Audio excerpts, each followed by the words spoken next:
Hello and welcome back to the post-match pint. This week we're joined again by Mr. George Paxton. Hello. And Mr. Marcus Tembe. Alright. This week we're sponsored again, boys. We're going up in the world, or we like to think we're going up in the world. Tom from Circa 88 Football Shirts has happily sent us a box of mystery shirts. I've been in contact with Tom for a while now. Basically just talking about the plans that we have for the channel over the next kind of few months, and Tom was more than happy to send us a box. So yeah, the boys don't. I've already looked at the shirts. The boys have no clue what the shirts are. I've got a list of like teams and facts and things like that, and the boys are going to guess what's going to happen. For the people on the podcast, unfortunately, you're not going to be able to see the shirts. So head over to our YouTube channel. At the post-match pint, and you'll be able to see him. Before we do go any further, I must say as well, like click subscribe and the anchor bell button, and you'll be able to see when we're uploading. All right, Let's get into this. I'm really excited for this. I've seen these shirts, right, and Tom's been very, very nice to us. So I've got like a little facts list. Okay. You're not going to be able to see. Nice. Very secretive. We'll go right to the middle of the box, so no one's cheating. We'll go this one first. Oh. Right. Oh, hello. For the people on the podcast, it is a yellow and black Nike jersey.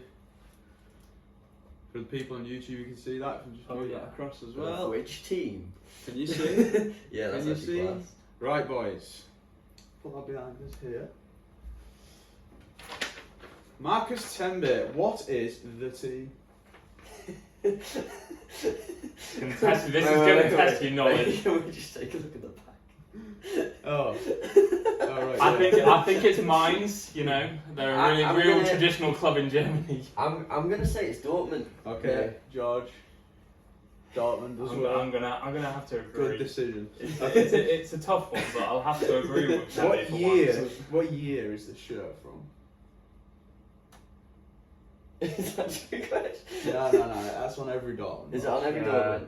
Was it founded in 2009? I don't know actually why. Probably in 1909. Yeah. Oh. It's quite a big historic club in Germany. Hang on a second. Right, come on. This is how you know that Tembe only watches the Premier League. Yeah. It must be. I don't know. You know, that could be like 2005. 2005. I think that's not a bad. I'm going time between like 95 and 2000. I think it's quite an old one. 95 and 2000, so 5 year gap. Right, let's narrow it down a little bit. Alright, okay. 96 to 98. Ooh, okay. Ooh. Can we name a famous player that played in the team that wore this shirt? No. Right, it is a Borussia Dortmund 1998 to 2000 shirt. So George got a year right. Fair play. Notable players obviously didn't play in this kit. Jens Lehmann, goalkeeper. Yeah, he was around at that time. All right. Right, next one. We'll go this one. This lovely striped number. It's got to be. Oh, it's not. I thought it was a United shirt. So for the people on YouTube, it is this shirt. Can I see? It's nice that one actually. For the people on the podcast, it is a red and white shirt. Not Sunderland, I will point out, guys. Okay. No Mackham's here. No Mackham's here. We'll put that there. Marcus Tembe, what is the team? Olympiacos. George Paxton. We don't like to talk about Olympiacos. Oh yeah. Should we ask George what team it What's is? his I'm having flashbacks now. What's the team, George? It's Olympiacos. It is, you are correct. Can we name the year? It was founded. No.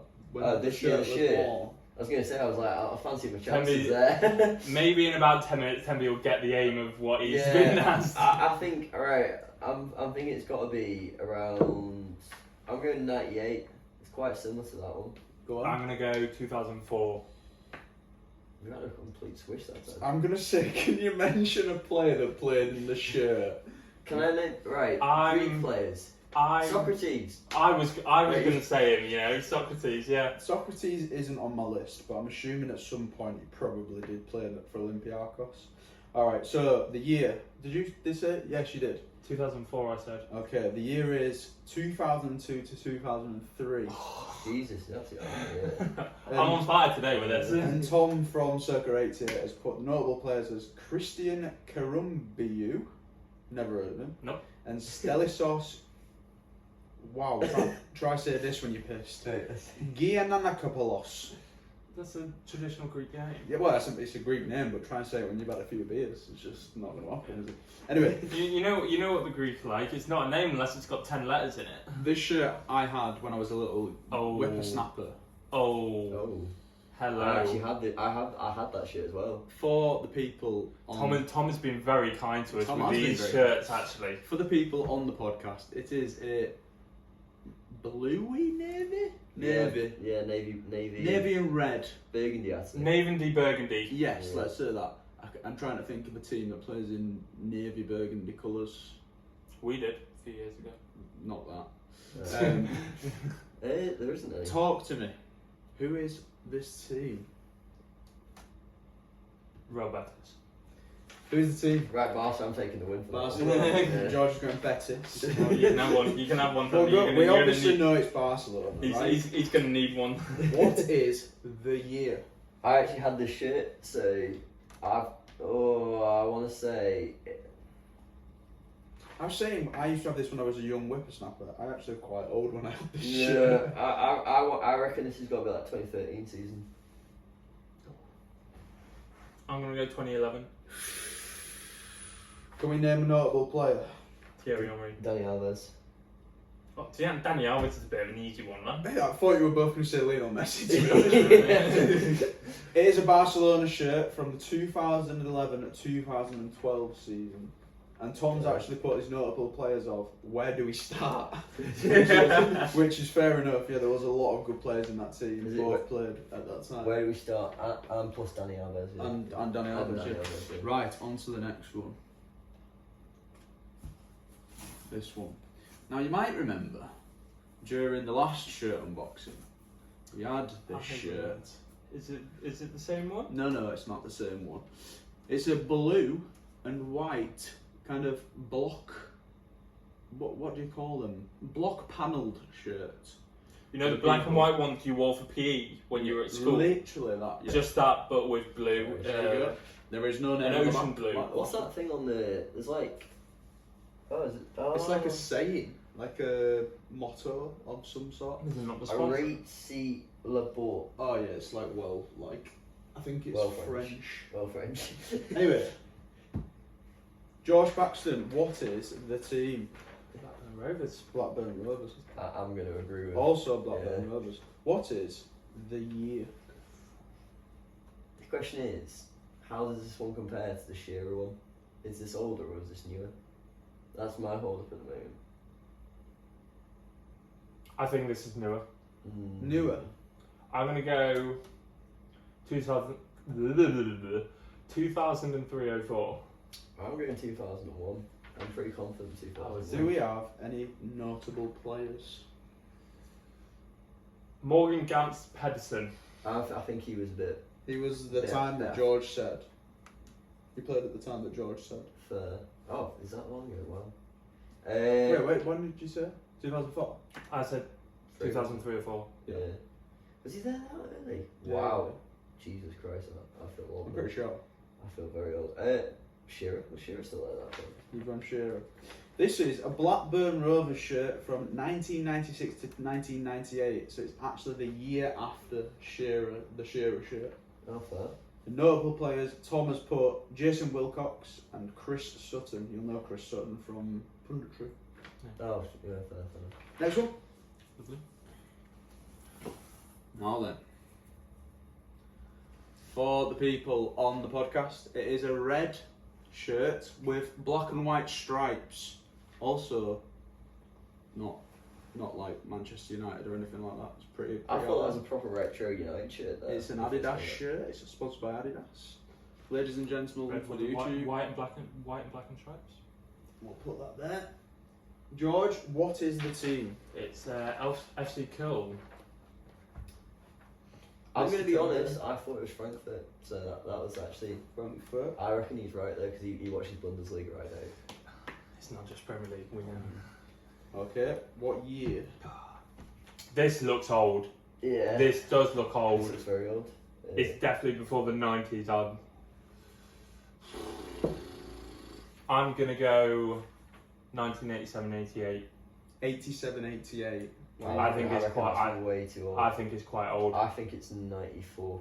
I think 94. 94. Okay, this shirt is a Kaiserslautern shirt from 1996 to 1998, and I'm not even going to ask you the notable players because it's Olaf Marschall.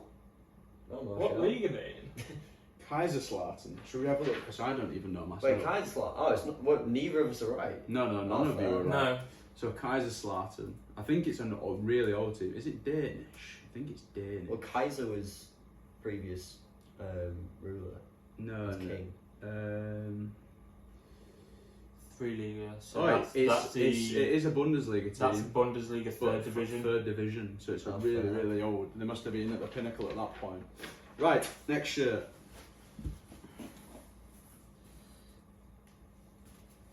Ooh, this is a brand new with tags. Thank you very much, Tom.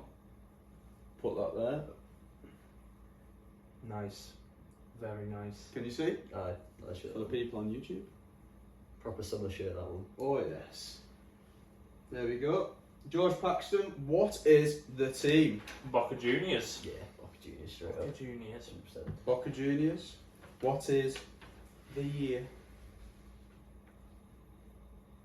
I think this is quite a recent one, me. Mm. I'm going to go 2012, 13. I reckon it's even more recent than that. I'm going to say Yeah. 20, I think it could be about 2016, this one.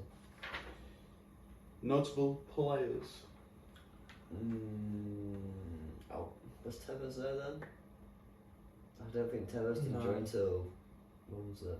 No, Tevez was before 2016, surely. No, I don't think Tevez joined till like 20.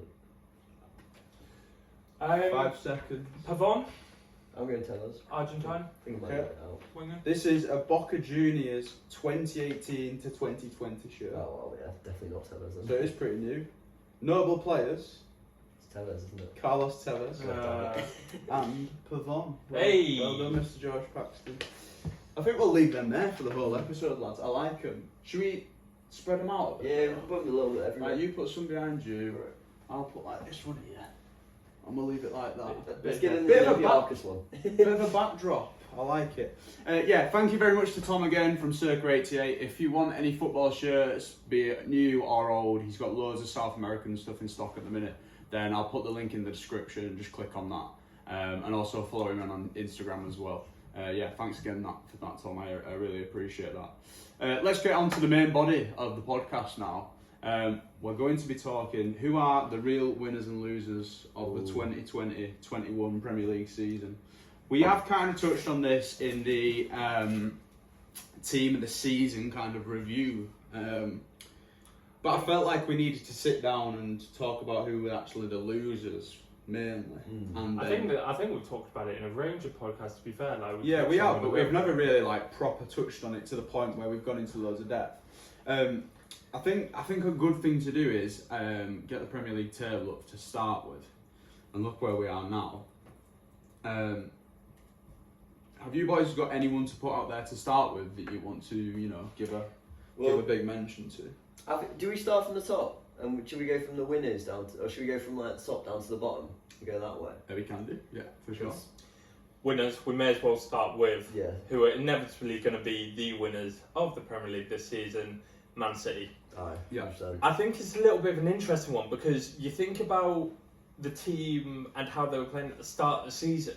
They were losing games. They weren't consistent. They were playing very similar to Liverpool, which is why the title was so open at the start. And I think there's been like 9 or 10 leaders of the Premier League this season. Yeah. And City weren't that great at the start. Like Stones was making mistakes. Like Diaz hadn't even been bought, and then obviously it took him a little bit of time to settle in.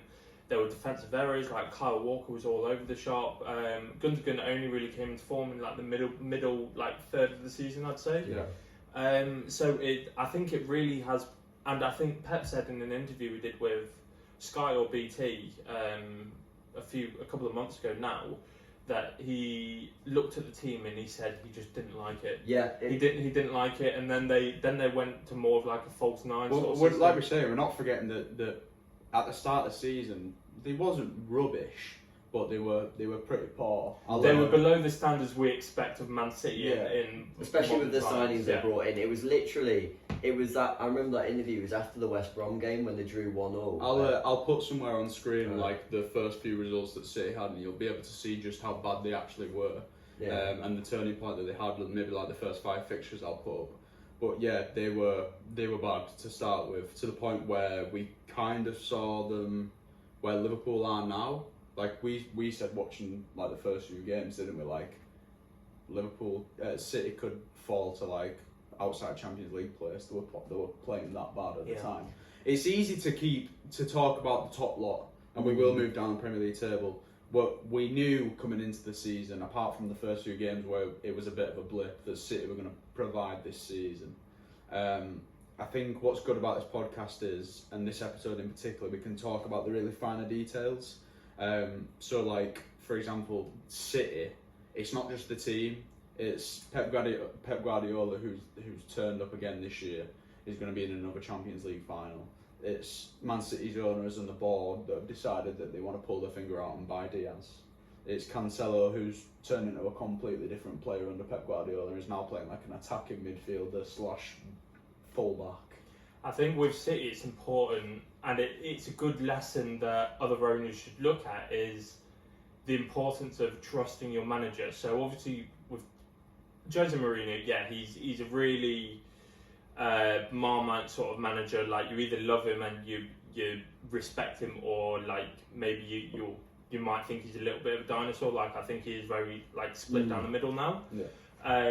It's very much one style, isn't it? But you talk about, or United fans and pundits, they talk about how he wanted a defender a couple of years ago, and United were like, no, like, we're not buying this like 32-year-old defender. And I get Diaz is young. I get it's an investment where if they do sell him in a couple of years, they're highly likely now to get a lot of money, more money than the 60-odd million they paid for him. Yeah. But I think it really just showed the importance of having a manager you trust, so then you're more willing to, if the manager comes back to you and says, I need this player, he's going to cost 70 million, but if I get him, I can win you the league. I think one thing that's gone like unnoticed this year, particularly with Pep Guardiola and Man City, it's the fact that he's been able to bench some of his best players: Sterling, Gundogan, Foden. But Diaz. it shows the squad depth they've got. That's the thing this year. They've had the squad depth. You're forgetting that when them players are sat on the bench, he's bringing in the likes of Zinchenko and stuff like that and going, look, you are my number one for tonight's game. And Zinchenko's got the confidence to go on the pitch after missing, maybe a max of 3 to 4 games. Another example of players who have transformed is Zinchenko this year. I think at the start of the season there was a lot of talk about him going out in January to like an Everton or something like that. But now he's really shown his worth. And yes, I know they've got Cancelo who can play left back and he goes into that centre mid position. But I think Zinchenko has actually shown to Pep that he's good enough to stay at Man City for the next few years. And the same with Stones. He's really resurrected his career this season. What do you have to add about City? Well, I think that every single year City have had the sort of mentality where they can just buy literally every single player in the market, and they've always had that same issue that whenever it's got a big key player's got injured, like Company, they've been bad at the back. Or if a big player's out, Aguero's not missing, then all of a sudden they've had an issue with a striker. Yeah. Like, this is the first year where the rotation, I don't think anyone's ever seen rotation quite like it. You look at the Liverpool team that won the season, that team played together every single game effectively, and them not playing together, like, you can see it. Liverpool have had something like 13 or 14 different centre-back combinations this season, and that's why they've been leaking goals.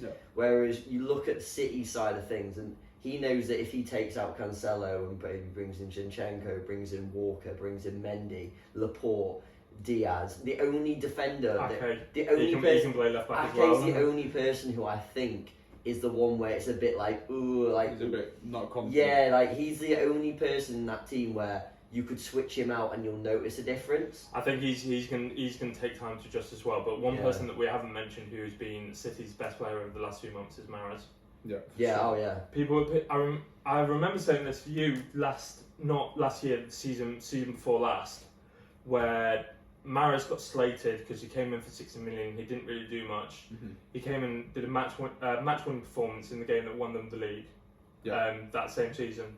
But that just shows like the economic. He's one of them players, City played. He's one of them players, like a big game player that just particularly doesn't play amazing all season, but he will. He's had that consistency the second half of the season. He will put out 7 out of 10s majority of the game, and sometimes plays a 10 out of 10 like he did against PSG the other night and just turned it on. We can continue talking about City for hours and hours on end. Notable mention for me, Phil Foden's now becoming one of the best young players in the world. He's fantastic. He's the best young player. Let's move on to Manchester United.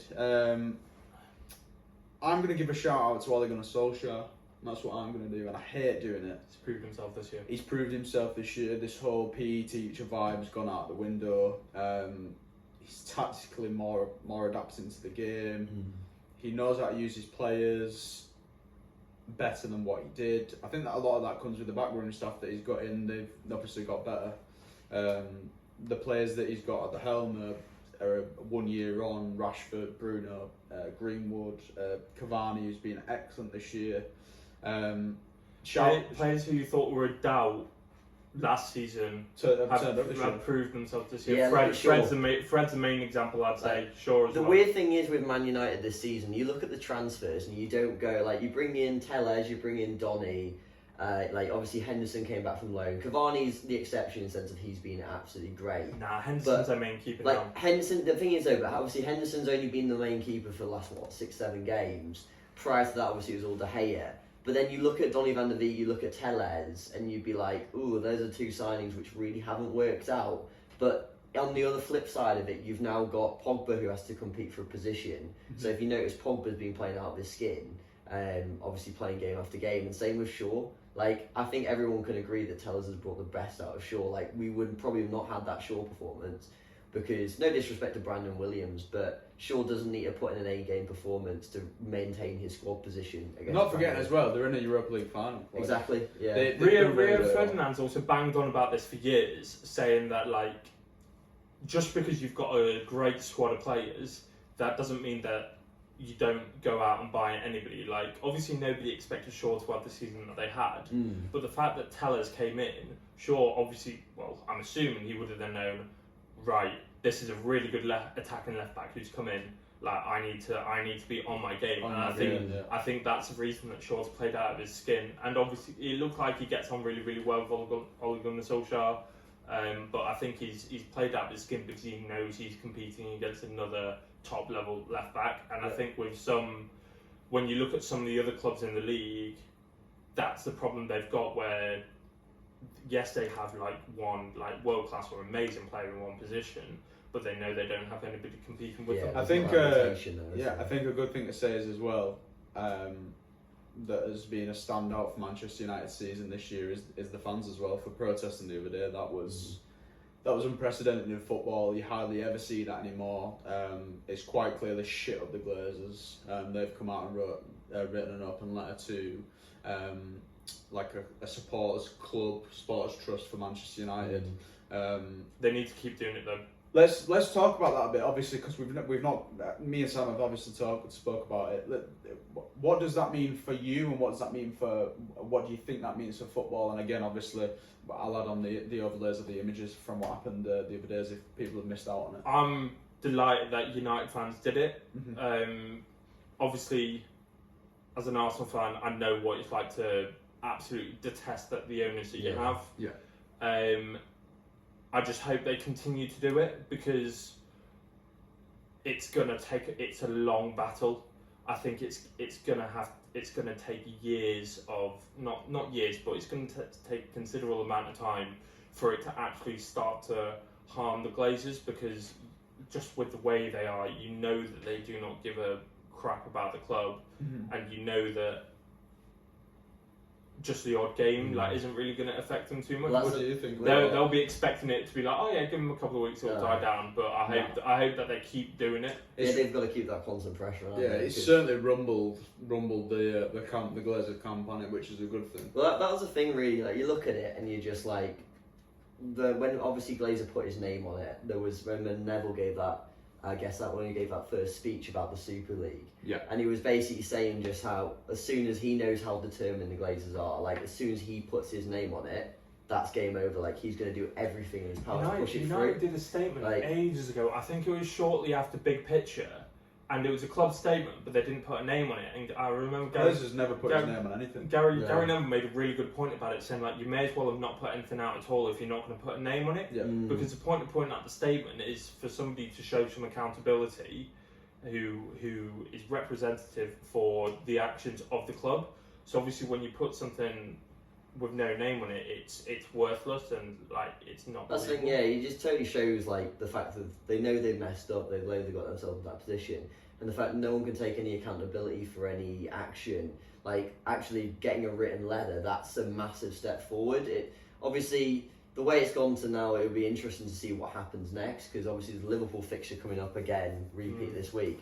I haven't heard if anything's happening coming up in the news, but like. I can't imagine they'll repeat it again. No, I think there'll be increased security this time because I know that I've seen footage from the stewards who let the fans in. Yeah. And apparently this is because the club didn't want conflict between stewards and the fans, especially in the COVID world that we are still in. Even though it's a lot. I think that's a lot of bollocks. I think they're Man United fans and they want the Glazers out just as much as everyone else does. Yeah, I know, but the stewards let them in because they wanted it to be peaceful. They didn't want it so like damage was done. So like and I think the people that went on the pitch and like the guy that was smashing cameras and stuff like that. That's when it gets taken too far. That's when it loses its credibility for me when they're starting to damage equipment which has nothing to do with the actual. It has nothing to do with like damaging cameras which are probably owned by like Sky Sports or any of the broadcasters that were there that day. Like that doesn't help your cause whatsoever. One thing I do hope, because I'm assuming we're going to move on from United in a minute. Yeah. I hope they sign Harry Kane. I hope so. I think Harry. I think that's going to happen now. I think Harry Kane can win them the league. I think they've got the squad, but they need that. Yes, they've got Bruno. Yes, they've got Rashford, who is. There's been highs and lows in Rashford's season, but I feel like with Harry Kane, you're getting a winner. I think he'd be happy for the move, obviously moving away from Spurs, but he can also continue to chase these goal scoring records, and I just think it'll be a match made in heaven, and I don't even think it's because I hate Spurs or anything like that. I just really weirdly like the idea of Harry Kane in the Manchester United shirt. I just feel like it just fits well on all levels. You have a lot of English players all together in one squad, which you got to think's got to do well for us going forward. And then on the other fact of it, you've got like Harry Kane can't stand his career at Tottenham. Like I think this season sort of proved it. Like well, obviously we'll get onto it with Tottenham and how they've done this year. But you look at it and you're going that for him to compete, for him to win trophies, because. For a player of his standard and his level to walk out without any trophies or anything notable silverware. He needs to move club, doesn't he? But more trophies than he's taken at Norwich. Let's move on then to another team now. We'll move on to Chelsea. Yes. Marcus, I think you're a good place to start with this. Well, I think what we're doing is we're going into too much details about the clubs. We've only done 2 clubs at the minute. I think we should start really pinpointing the catalysts for this year. So the losers for Chelsea this year for me, Frank Lampard. I think unfortunately his time had just come to an end. I think if the fans were in the grounds, he would have probably made it to the end of the season. I think. The thing is, like any Chelsea fan, no one wanted to see Lampard go. I think it's one of those where you accepted it was the right decision, but. Anyone who had grown up the same period as me, like Lampard, is up there with obviously Drogba's my favourite, but after that it's got to be Lampard. Like to have one of your boyhood heroes manage your club, you always want them to do well. But it was very much the case of, with all the signings we brought in, like at the start of the season, the amount of hype around us and everyone literally saw us and were like, right, Chelsea are going to win the league. Yeah. Now, I always had that slight worry that it was going to be like Tottenham after they sold Bale, in the sense that they just got a load of players in who, even though we brought in a lot more quality than that Tottenham team did, it's still going to be a massive adjusting period. And unfortunately, Lampard's really had to burden with all that. I think a lot of people forget, like, obviously we're moving to the positives of this year. I think a lot of people forget that this is all the big players in your team's first season. Werner, Havertz, Ziyech, Chilwell. I've said this countless times that buying that many players never works. You've seen it with the Gareth Bale money for Tottenham. Yeah. You've seen it with the Luis Suarez money for Liverpool. Yes, obviously they've got the good example of Coutinho money, but they went out and they bought 2 players which changed the team. If you buy that many players, it messes up the dynamic of the team, and there's too many variables which you can't predict. Like, not every player is going to hit the ground running. United did it. I think it was when they bought like Schneiderlin, Schweinsteiger. I think it was Shaw that season. Yeah. They bought loads of players and they were like, United are favourites to win the league. When you buy more than, I'd say, like 4 players who you expect to go straight into the starting 11, it just ruins all the dynamic. It doesn't work. You need a world class manager. That's the one thing I would say. Like, looking at the season before when we had all the Derby players in, effectively. Like, you should have seen, like, some of the football we were playing, even though we didn't get results. Like, I remember seeing against City, and we played United in I think it was a couple of finals. And it was like, yeah, we lost, but wow, like, some of the football we were playing was really, really good. And obviously, you bring in someone like, we're playing Werner out of position. Obviously, Werner is looking more and more like a left winger almost every day than less of an actual striker. But then you look at someone as, like, Havertz. Havertz was being played in centre mid, and it's like, He's not a centre mid. You're never going to get. He's a false 9. Like, now we play him as like an actual false 9 centre forward position. Look how well he's playing. That's how he played. That's where he played for Leverkusen. Yeah. One thing I'd say is a loser for Chelsea, Callum Hudson-Odoi.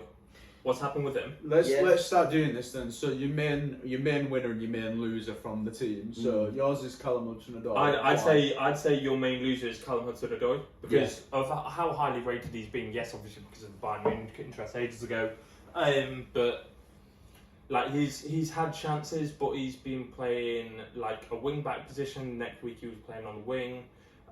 He's been obviously, like, there's clearly question marks over like his he'll be gone at the end of the attitude. season simply. Like, Tuchel gave him that freedom when he first came in. You saw him. He didn't take his chances though. He was always giving him a hug. You always thought, hang on a second, he's going to take that player and he's going to build his team around him. He sees something in him, and he just never delivered. Like, he got given all that opportunity that he didn't necessarily got. He got a consistent first game time. Wasn't just in Europa League. It was actually Prem fixtures.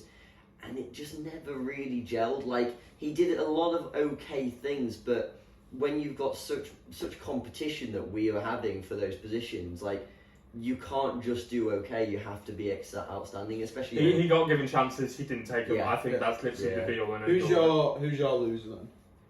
See, I half of me would even say Werner. Like, the weird thing is Werner's he plays nearly every game. Yeah, Werner's come good, but like, from what I expected, like to the Werner I expected to what we've actually got. If he's come good and he's still getting game time, then how is he a loser? I think in the general consensus of the entire season, you've got to think in the last 7 or 8 games he's seen. Especially what he come in as. But he had a drought for. Yeah, I think the problem is with Werner is that in the Bundesliga he was absolutely electric. He could win games on his own, and then obviously he got this tag of being like an awful finisher. I think if Werner had taken chances which the Werner we saw from Leipzig, you expect him to take, he'd easily be top scorer. Who's your winner then? Who's your winner? Mason Mount. Yeah. Same with you. Yeah. I'm gonna go Tuchel. Tuchel. He's come in. He's had. Well, how many months has he been in charge now? Okay, it's not many. He came in just after the Wolves game. So bearing in mind he's had next to another time. Again, I'll put on the screen how many games he's won and drawn and lost. He's had near enough no time to really rest and actually coach the players, and he's implemented a completely different system. Defensively, you're fantastic. He's had literally no time to implement that properly. He's either come in and told them that they have to do it and they've adapted really well, or he's just an absolute genius. They have learned quickly. Like you are a very, very hard team to break down. You've gone from, where were you in the league? Like eighth with Lampard to third. Potentially could be walking away with a Champions League trophy. Yeah. Tuchel's got to be the winner for me, 100%. Let's move on to Leicester. Up and down. Leicester's a weird one because a month ago we'd say something completely different to what we're going to say now. Yeah, they're getting to that time in the season where they've got a few hard fixtures and they're looking nervous. They're currently sat fourth. We don't know what could happen. I mean, Leicester have really good owners. If we're going to go back into that, like you know that Leicester will get investment in the summer. You know that even if Brendan Rodgers does fall out of it, they're going to back him again, and they're going to reiterate with him that he is the manager. Obviously, he signed a contract like a couple of years ago. So I think obviously Rodgers will get the time. Like he's proven that he is a world-class manager and he improves players. I think they just struggle from depth. When you think about certain players when they're not playing well or if they get injured, that's when you have question marks over Leicester. Like at centre half, I'm pretty sure they played Castagna at centre half. Yep. Oh, he's very much utility player. Amerti, who is a CDM who plays centre half. Yeah. He's not even a that good CDM, and they invested a bit of money in him. Injury. Mendy, who's again a CDM who really hasn't kicked off. I feel like Leicester do struggle with a bit of depth. Who's your loser? It's really hard to pick a loser. Winner is definitely Ian Atcho. Yeah. There's no debate. Who's your loser from the Leicester squad this year? The issue is there's not been any noticeably like we're going to struggle. We're going to struggle with some teams. I'd say Pereira. He's been injured though, massively. Yeah, I know. He can still be. It's difficult to choose. I think some teams we shouldn't force ourselves to pick a loser because, like a team like Leicester that have been very, very good this year are now starting to struggle. That's going to influence us. But also when you think about the reason I'd also choose Pereira as a loser is because Castagna's come in and he's been great. He's amazing. Yeah, he's been really, really good, and obviously the injury doesn't help him. But he was one of the best right backs in the league last season. He was amazing. Like I remember one goal he scored where he ran past like 4 or 5 players, and then curled it in with his weaker foot and scored a really, really good goal. And then obviously he's gone backwards, but it's obviously because of the injury. But I think it's further compounded with how good Castagna's been. Yeah. But yeah, I think overall for Leicester it is quite a hard one. We're all in agreement that Ian Atcho is the winner from that team this year. Fofana, there's an argument for Fofana. Yeah. I'd say it's between Ian Atcho and Fofana because like what we were saying with some of the City players where they were like, right, like he's had his chance, like if he doesn't prove himself now he's out the door. Yeah. I feel like Ian Atcho was at that point. Yeah, 100%. And then all of a sudden he's just woken up some point in February and been like, I am the best striker in the Premier League. He's always had that. You've seen him at City. He always had that talent. It was just consistency. He could never. He was youth product at City, and they gave up on him, which is probably why they just took a bit of a paycheck for him. Let's move on now to potential Champions League players next year in West Ham United. Didn't think we'd say that at the start of the season, did we? We'll start knocking through these pretty quickly now because obviously we've got bloody loads of teams to do. West Ham winner for me, David Moyes. See, for me, I'm going to say Lingard. I know it's a very recent thing, but I just think for someone personally who's never ever been a fan of Lingard, I've always seen him as just some TikTok guy. Yeah. Just almost the worst possible thing of like what modern football's come to someone who is genuinely talented, played out of his skin. And you know what? Fair play to him. He's made a name for himself and he's done well. I think the problem with West Ham is you've got so many. So I'd say Cech has to be up there. Yeah. Soufal. Yeah, Soufal. Antonio's the next one. We're not doing a team of the season. Review. I think Ogbonna, he's been good. Yeah. Why do you think Jesse Lingard's had such an impact at West Ham that he couldn't do at Man United? Because I think he's got he had the foundations at United, but obviously he also had the problem of having to either get Bruno, Rashford or Martial or a player like that or Greenwood out the team. Mm-hmm. And I think there was so much negativity around his situation at Manchester United, 100%. being heckled from the fans, obviously his personal problems, stuff like that. So I think it's a combination of he needed freshness, but he needed to go into a team in a system where he was just allowed to express himself. And with West Ham United, it looked like with David Moyes in the first couple of games just said, you're going to get a few games, you are going to get some minutes. Try not to think about it too hard. Just go in, enjoy playing your football again. I think that's why he's done so well, because David Moyes has revitalised him in terms of you're actually better than what you think you are. You've got to a stage in your career where, and he said himself to Jesse Lingard that he wasn't enjoying. He was happy to just sit on the bench at United, and he wasn't enjoying his football. He's probably got his hunger back for football. I think that's what David Moyes has brought back to him, and like we've said there, the whole West Ham team, barring the last few results, obviously. He looked in the game against Everton. He looked really, really. The whole team does. The whole team looks passionate for football, and you can tell that they really want to be there. Yeah. Obviously, they're missing Declan Rice massively at the minute. Loser for me, again, it's hard. It's hard to say. I genuinely don't think you can. I think this whole West Ham team's been. I know he's not there now, but he basically got shown the door really, and then. I think you were at the time where it come to an end. For me, the loser, and he's not really a loser, is Ben Rama. Yeah, I was literally just about to say Ben Rama. The thing is, I would have said the exact same thing unless you remember last week when they were playing against Burnley. I've never seen someone so electric. Like he's a quality player. He's just not being given the time this year, but that's due to other players playing better than him. That's it. Well, yeah, like you were saying a long time ago, that he seemed like a very one-trick pony. So I think he was always going to struggle in the Premier League. He'll come into his own in the next maybe year or two. Let's move on then. Liverpool. It's been a difficult season for Liverpool. They've been injury prone beyond belief in one specific position, which has hindered them more. Winner, I'd say Salah, purely on the basis of he's really, really starting to show that he is one of the best Premier League players there's been in recent times. Absolutely. He's had a bad season, and his team has had an even worse season, and he's still top scorer. That's the thing. Like he's still been hitting the goals when you've got left in a position where. The team that are going forward. Even then they're saying like, oh yeah, he's unhappy at the club. There's rumours about him leaving, which it's I think that's 50-50 at the minute. See, even then he's still scoring. Who's your sorry? Yeah, for me, this is the thing. I'm going to say a bit of a controversial one for loser now. I think Sadio Mane. Yep. I think Sadio Mane's really just not pulled his weight this season.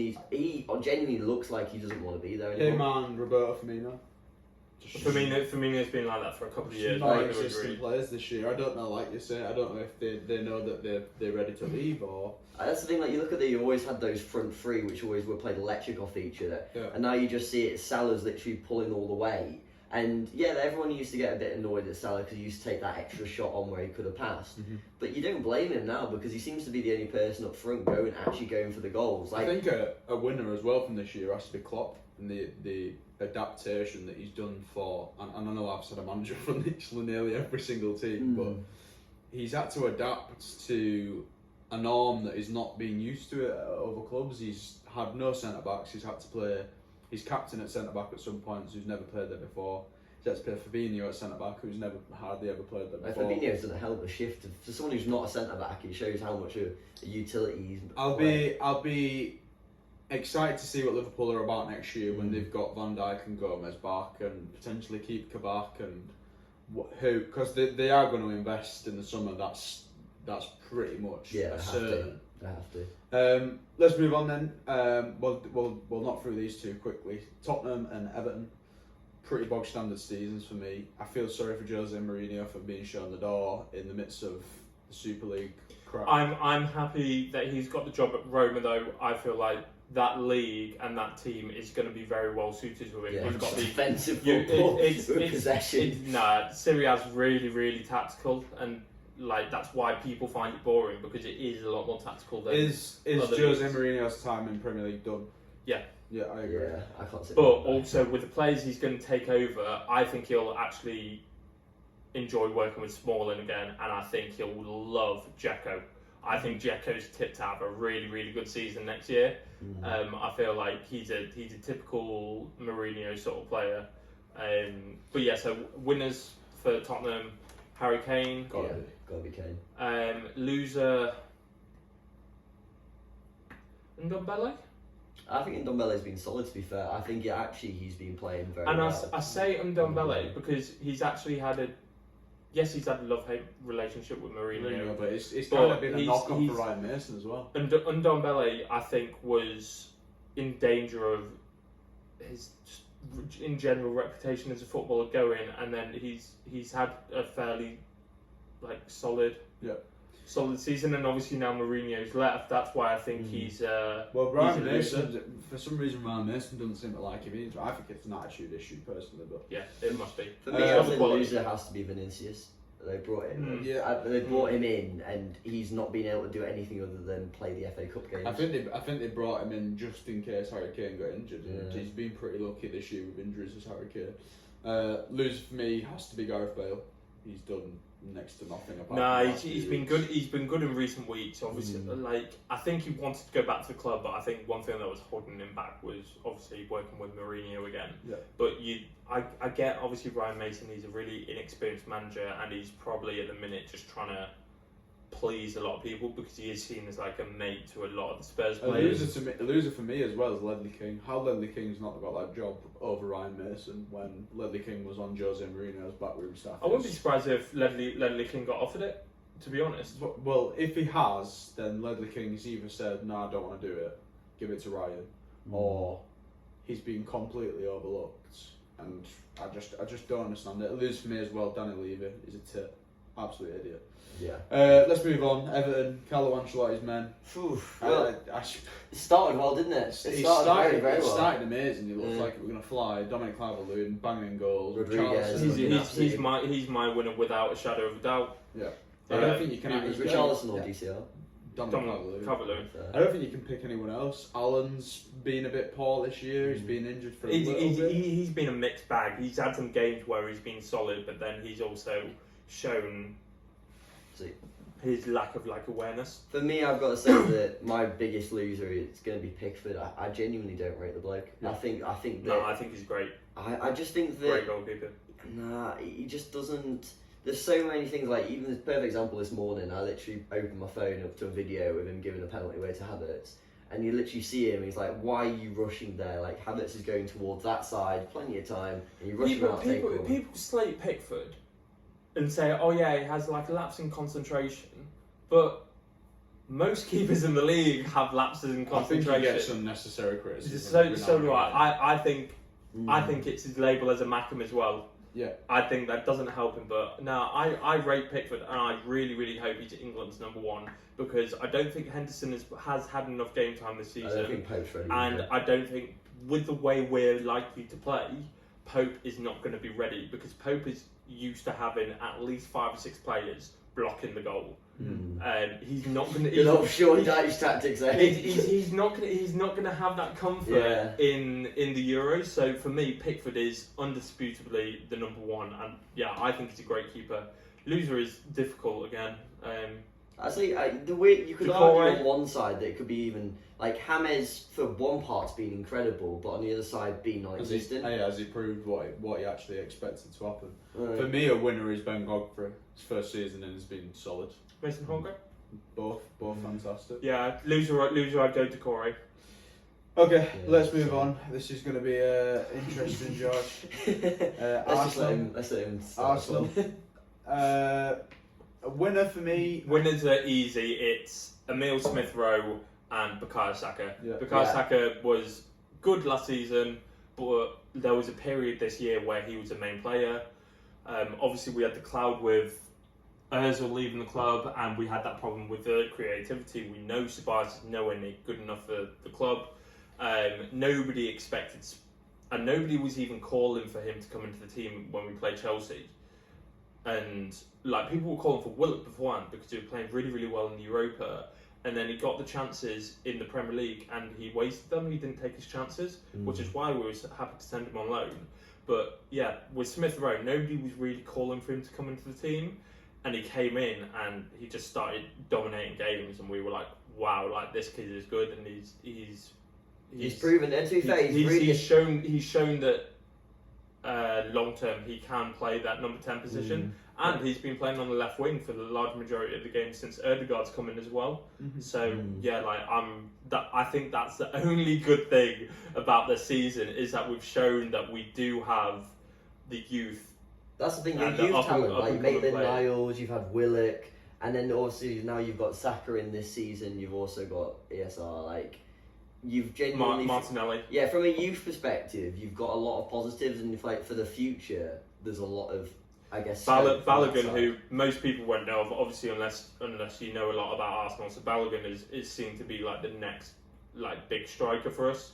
Similar to what Eddie Nketiah was like a couple of years ago, like everyone's calling for him now to get game time because we've got next to nothing to play Who's for. Who's your loser?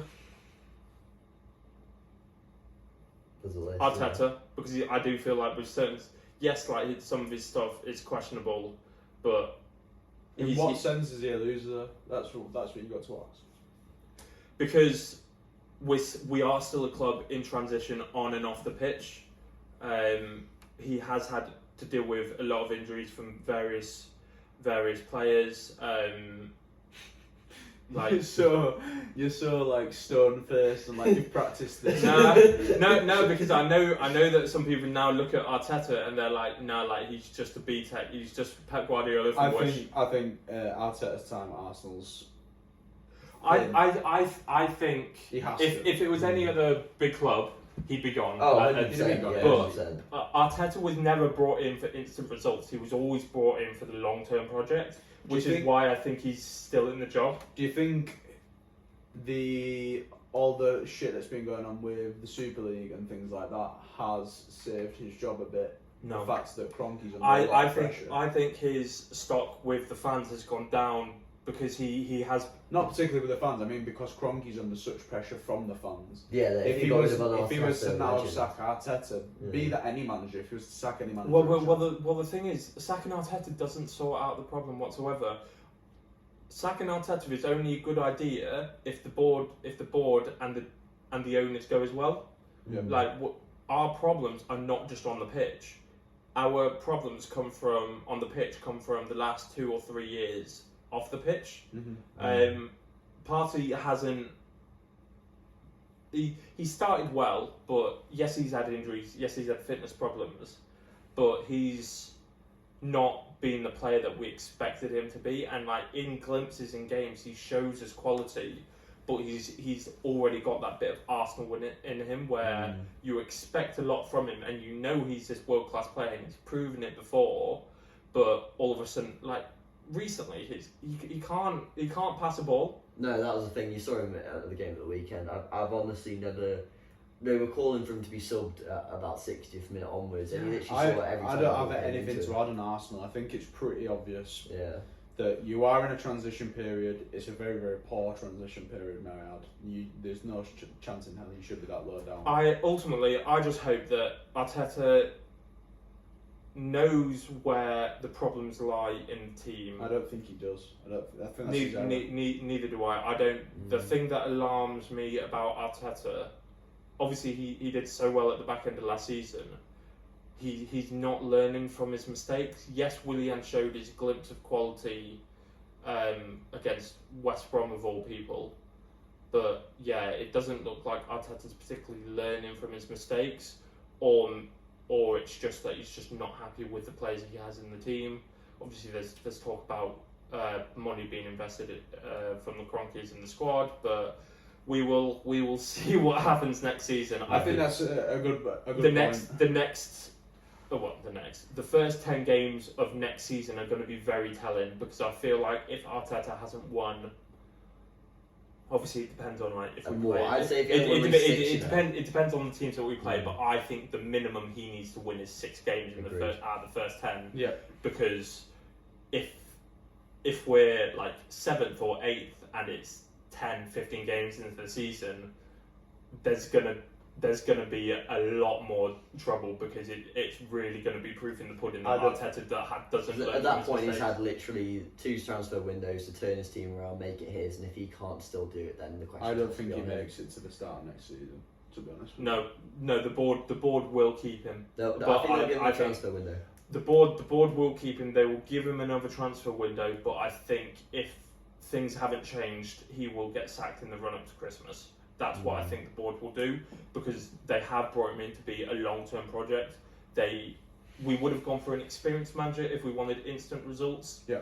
But obviously, with the club knowing how much it's in transition, I think even the board knew that the next couple of years were going to be rocky, and we were going to have like at least one bad season like this. Obviously, we didn't expect it to be like a mid-table finish. But yeah, so we'll see what happens next season, but I'm happy for him to stay over the summer. Right then, let's move on to the mighty Leeds United. I'll let you say that one. Go on, he's been itching for this one. How long do you have, boys? 30 seconds, what have you got? We don't want to spend too much on the small team, so it's about 2 minutes. Leeds United have come up from the Championship and are currently 10th in the league. Look at the smile on his face. Do you still think you're going to finish ahead of us? So basically, Keir Big Bollocks Burrow decided that... Before you tell them, how long ago did I put this bet on? How long ago? You put it on in like January, February time. It was the Arsenal and Leeds first game. You were brimming with confidence at this. It was Arsenal. You were so cocky about this earlier in the season. 2 points. 2 points, if you look at it. I'm not saying that we're going to finish above you, because we've still got to play Chelsea, and I'm not looking forward to that game. To be fair, I wasn't looking forward to it earlier in the season. We still smashed you to bits that day anyway. I thought it would come to this position in the season, and that's why I put the bet on, because I knew that you had really hard fixtures coming up, and I knew that we had fairly easy fixtures. One thing I'll credit Leeds for in the last couple of months is that you're not so hell for leather anymore in your games. Yes, you've still got the high press.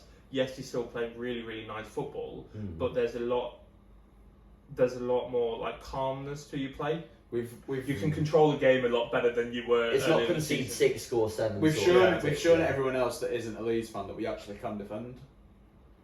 Is what we've done. I think it's just Bielsa's stubbornness, which is obviously one of the best things about him.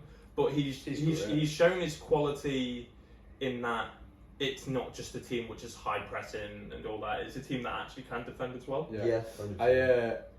I do have to say that Ellen Road has turned into a fortress, an absolute fortress. I can't wait for fans to be there next season. When fans are in, I'm not looking forward to going there and trying to get points there, but I am looking forward to being at when fans are in Ellen Road this year. This year. Newcastle Leeds, either game I cannot wait for. It's gonna be good. That's the one thing I think that's let Sheffield United down. They're just not having fans. There's little clubs especially. We'll move on to the Yorkshire clubs, the rubbish Yorkshire clubs. Whoa. Who's the winner for you this year for Leeds United, George? Bamford, because he'd had his stint and been given a chance at Chelsea, but obviously Chelsea being so cutthroat, like he was never really going to get too much of an opportunity. Middlesbrough, he was a flop. Let's not get away from it. He was a flop. He was alright. He's shown in this Leeds team that he is a quality striker who can play at the top. Just signed a contract extension as well. Has he? That was the question. It was going to the season. Can Patrick Bamford make that big jump up to Premier League football? You look at Charlie Austin, lethal in the Championship. You look at Mitrovic, lethal in the Championship. Yeah, these are all very, very good Championship players. You bring them into the Premier League and they're just non-existent. They score quite a few penalties, but that's about it. And he's really turned that around. My winner has to be Stuart Dallas. That's your first Stuart Dallas. I wasn't even aware of him first half of the season. That's the thing. Like, where has he been? He's been in my fantasy team since like week 4. What a man! He's basically what he is just a bit part player for every single position on the pitch. I think he's played everywhere but goalkeeper over the last. He will be the next James Milner. Genuinely, mad. He will be. It's literally played James Milner role, but he's been fantastic for us. He's like nearly our top goal scorer as well, which is bonkers. Kaiserslautern with a man bun. He don't have a man bun. Oh right, okay. I thought he did. There we are. Shows how much I know about I think he's doing Leyland, isn't he?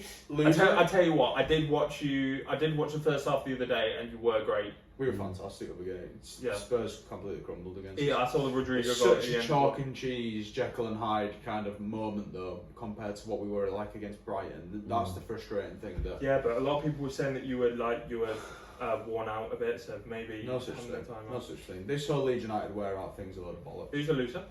Rodrigo for me. I think he came in big money over the summer. He was your first big signing.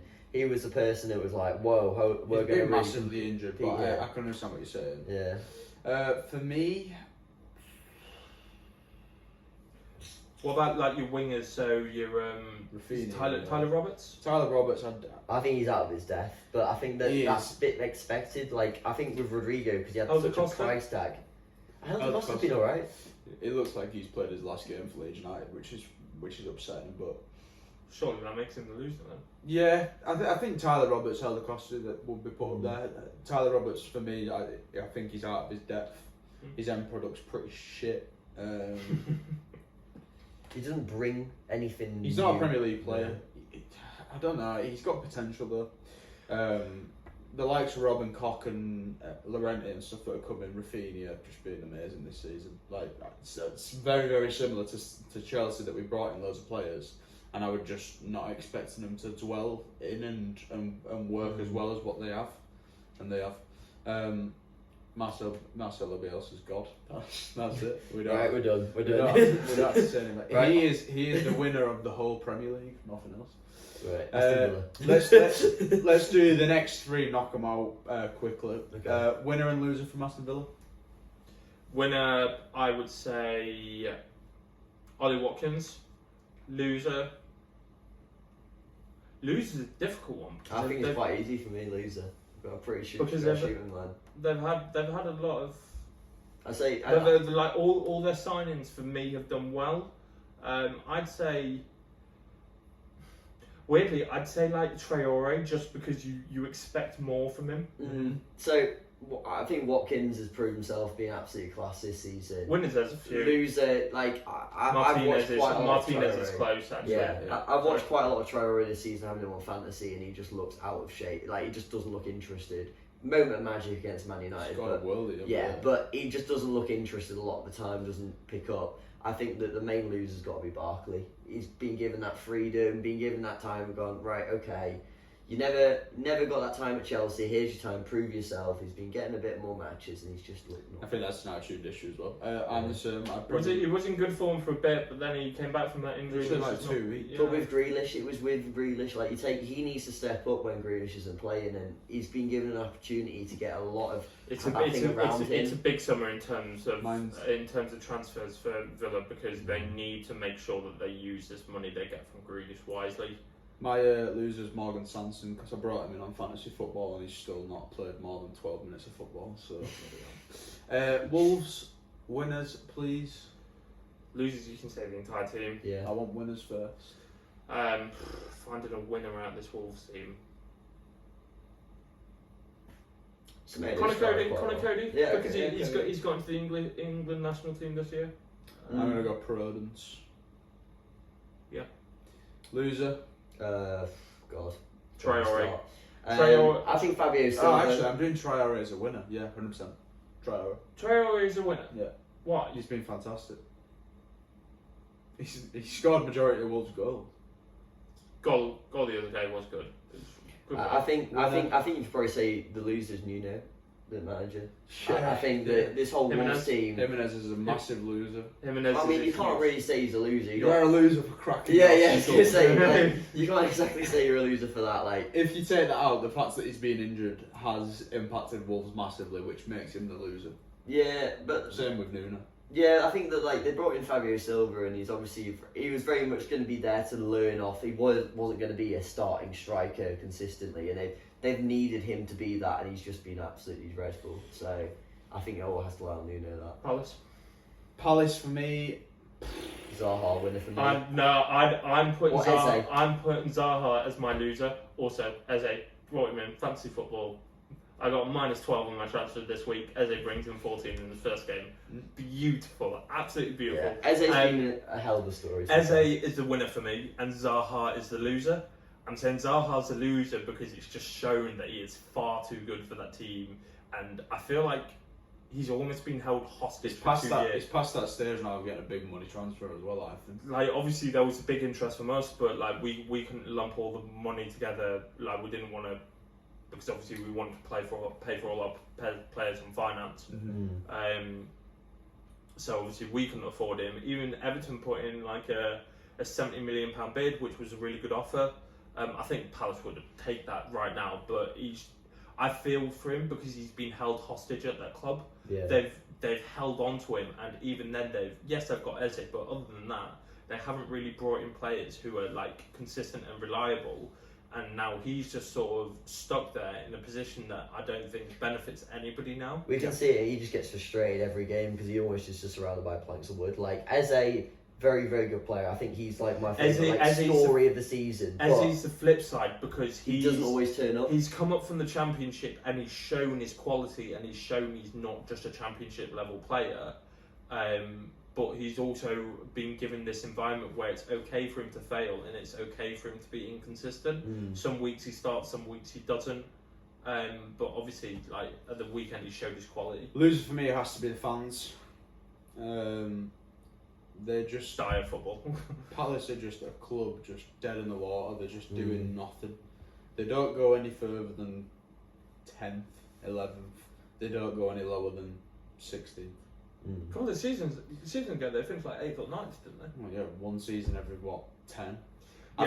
I feel sorry for them, and I think this is going to be their last season that they are like this. I think they're going to be in transition now. I think obviously Hodgson has kept them solid in the league, but they now need to go in a different direction. I feel they need to get Zaha sold, get as much money as they can for him. They need to get a new manager in. I think they need like a new way of playing. Yeah. I feel like Eddie Howe, a manager like that or of that sort of ilk, would be great for Palace. I feel like Neil Lennon's going to come in, which will be disappointing. Very underwhelming for Palace. Burnley, winner please, Mr. Paxton.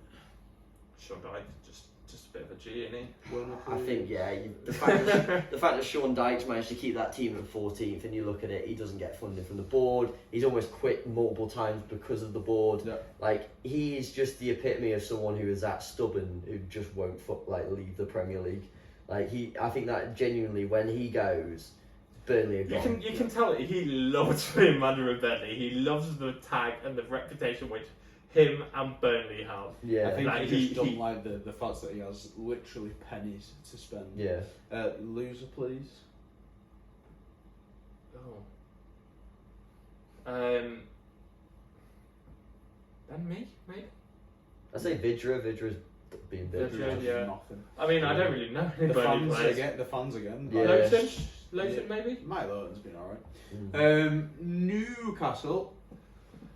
I mean, you can say Steve Bruce is winner and loser. I've obviously I say it to annoy my flatmate who detests Bruce, but I feel a little bit sorry for Bruce. I'm not calling him a winner. I'm not calling him a loser. I am. I'm going to call Steve Bruce my winner from this season for Newcastle because I think he's actually done a good job. He's saved them from relegation, is what he's done. But he's got them into relegation. It's like the epitome of just we've knocked them, hammered them down, and then but I brought you back up again. Don't worry about it. Any club, if you lose your two best players who are a cut above the rest of the squad, then you are going to have a really hard time. Yeah. It's like if Spurs lost Harry Kane and Heung-min Son, and they only played like 30 games between them this season, you wouldn't blame Spurs for finishing like lower half of the table because you know they've not got the quality. Newcastle is that times 10. Yeah. Like some maximum, yes, like he's a step over merchant, but he is showing that he does have that final product, and obviously he influences every game that he plays. Wilson his stock's gone up as well. Yeah, Wilson's fantastic. He's shown that he's a clinical finisher, and he's lost a bit of his pace. I think he's lost that like sharpness. Yeah. But he's improved in other areas, and I think Bruce has improved players as well. Yes. And Newcastle fans hate hearing that because at times the football has been dire. It hasn't been fun to watch, but then you watch them like just won't change. Leicester 4-2, man. It won't change. The way that they play and the manager that they're getting and the style of play that they're getting will not change while Mike Ashley's in charge. And I think the sooner the Newcastle fans say, this is us now. I mean, obviously when it gets bad, they're going to complain. Every fan would complain. But I think the one thing that annoys me about Newcastle fans is they bash Bruce constantly for the really bad results, but then they take the good results with a pinch of salt. Like, obviously Leicester is recent in the memory, but I know they've had some other like really. They did draw against Tottenham. Like the fact is, you get a draw against Tottenham when they were in a game where they should have lost. I watched it and they should have lost 4-5-1. But you brought on Willock. Willock then goes up the other end and scores. Like how he's played with Willock has been amazing. Like they've always gone, don't bring him on the pitch. He needs to play more. But look at Jota. Jota was the example of someone who's a super sub, and then playing him for 90 minutes does nothing. For me, the winner is Joe Willock because Joe Linton. No, definitely not Joe Linton. Because Joe Willock is playing in a system which suits him. He's a box-to-box midfielder. So in our system, if he was playing in a 4-2-3-1 and he's starting, he can't play CDM because he's not a defensive midfielder. And I don't think he's got the... Yes, he's a powerhouse. Yes, he's a runner. Yes, he's a physical player. But when you compare him to like Smith Rowe, for example, yes, I know he's got way more goals in like way less minutes, way less time. But for me, Smith Rowe has way more technical ability than Willock.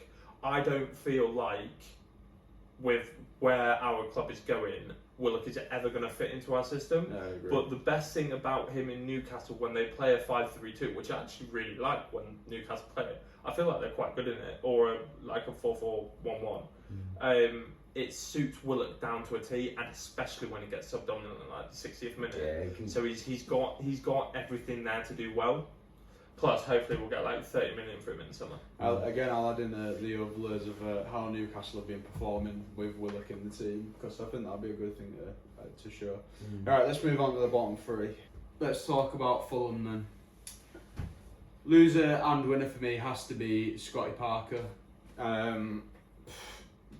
For me, I think the reason why he is both is because he's finally realised that people have started to realise that he is a good manager and he's too good for Fulham. I can see him going to a bigger club in the future. Absolutely. I disagree. I think he'll stay at Fulham. I think the club know they've got a good manager, so I don't think they're going to do everything they can to keep him. I think they will, obviously, if they're going down. Well, the issue they have is that they keep on yo-yoing. They go down, go up, they'll go down, come go up. They'll come up, but I think he'll give them a really strong season when they do come up, and I think they'll stay up. I hope so. But it's just so game after game. It's just that they get so close to winning or drawing. They play out their skin. They dominate some games. Like they gave City a really good run for their money like a few months ago. And then the main game that stands out for me is Aston Villa, where they would dominate the game until like the 60th, 70th minute. They were 1-0 up. Yes, it was a lucky goal, but like obviously you need your luck to stay up when you're in a relegation scrap. But then. Like it wasn't even that Villa played well. They got a lucky goal, Premier League experience, and then they lost their heads. And then by like full time they're like 3-1 down. And like Parky can do everything that he can. Like midweek, he can prepare the squad. He can individually coach players. But with stuff like that, I bet he just looks at his team and he's like, what else can I do here? It's a prime example where you've got someone who's that quality, but when you don't have the quality to match it on the pitch, then there's only so much there's only so much coaching, so many times you can tell someone to do something. I do feel bad for him. I feel like he deserves better from the players that he's got. Winner for me is Anderson, the centre half. Yeah, I agree with that. Quality player. I like that. Let's do winners and losers from Sheffield United and West Brom then. We could go into loads of detail on this, but I don't think there's much point. I think we've done it already. Loser, the manager. or from West Brom then. Who's your loser? Who's your Liverpool. I think Liverpool. I think he's actually Sheffield been United, absolutely what are we doing? horrendous. This is for West Brom. West Brom. Oh, right. So I think Liverpool's been absolutely horrendous, to be honest. I think the winner has to be Pereira. I think Pereira's actually played out of his skin. He's looked a very good player. He'll get a move to like a mid-table sort of club, but I feel like maybe in Everton, you know. Maybe I was going to say Everton. Like they'll you're a mid-table club. we are this season, but unless we need to when we've got Smith Rowe. But no, Pereira he looks like he's a luxury player. He looks like there will be a bit of an attitude problem. A bit of a Ben Rama, I think. But he's shown this season how good he is. I'd love him at Leeds. I'm pretty sure he's a good penalty taker as well. I'm pretty sure only Bruno will have more pens. Sheffield United. Loser, Chris Wilder could be the loser. Lundstrom, because he was great last season and he hasn't been good this season. I think Ryan Brewster. I think that the fact that there's nothing he didn't score. I don't think he scored a Premier League goal yet. No.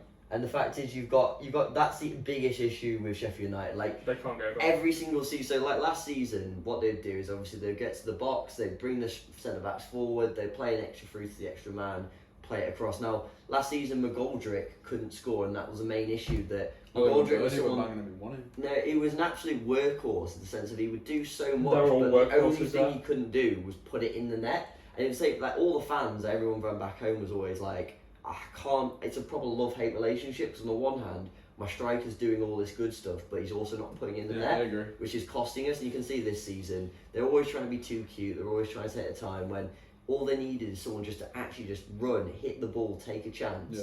Like Brewster, they expected that. They pay big money. They've got burned. Like having Ramsdale in net as well. Like the weird thing about it was Ramsdale's looked absolutely dreadful this season, but he's actually made, I think, one of the most, if not the most, saves in the Premier League. Yeah, but that's just because he gets so many shots. He just gets so many shots at him, but it just shows that the defence have no faith in him. Like obviously losing Henderson's been a huge loss for them this last season. So my winner is Sander Berge. I think he'll move to a big club. We've been linked with him. He's been injured a lot, we've been linked with him. He's so good. He's quite young as well, isn't he? Yeah. And then lose for me, Chris Wilder left the club down in the water. Left at a stupid time when they could have, and it'd have been a miracle, but they could have still saved themselves. Bit of a dick move for Chris Wilder. Anything else to add? Do you think that's it? I think that's a comprehensive. Winners of Chelsea for West Brom. Yeah, let's do overall winners and losers. Make it quick. Chelsea are definitely winners for obviously West Brom going down. You know. Yeah, I think they won't get smashed in the league now. So he had to get one in, didn't he? I think Chelsea are the key winners this year. I'd agree actually. Yeah. Yeah, I think it's one of those teams. We all don't agree. We don't. Yeah. Losers in terms of a team, I'd say Brighton. I'd say Arsenal. I'd probably say Sheffield United, given they finished 8th last season. Arsenal are obviously in the running. Yeah. Alright, boys. Thank you very much. I appreciate it. That's a really good. Thanks. It's a really good. It's just manners, and I get ridiculed for it. Yeah, really interesting episode. I think. Kiss your mother with that mouth. We'll do an end of season review at some point, going at the Euros, because that's the Euros is going to be fun. I can't wait for that episode. Once again, thank you very much to Tom from Circa 88 for the shirts. If you move. If you out the way. If you want in, I mean, they just look delightful, all crumpled and creased now. If you want in football shirts, be that new or old, then check the link in the description. Until next time, goodbye. Thank you very much.